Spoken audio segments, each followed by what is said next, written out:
അടുത്തത് അത് നാടൻ കേട്ടോ, നമ്മുടെ നാടൻ തനി നാടൻ. അടുത്ത നാടൻ വരാതി കൊള്ളാം, കൊള്ളാം.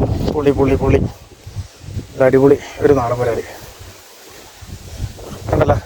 അടിച്ചേക്കണം നമ്മുടെ സ്കൂബി ഇരിക്കണം. നോക്കി കയ്യെ കൂടെ ഓർന്ന് കളിക്കണം. നമുക്ക് ഗ്രിപ്പറിടാം.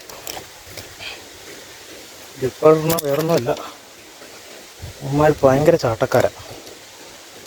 നാട്ടിലെ ഉമ്മാർക്ക് പോലും ഇത്രയും ചാട്ടമില്ല. ഒരാളിനെ കണ്ടല്ലോ, അത്യാവശ്യം കുഴപ്പമില്ലാത്തൊരു നാടൻ വരാതി.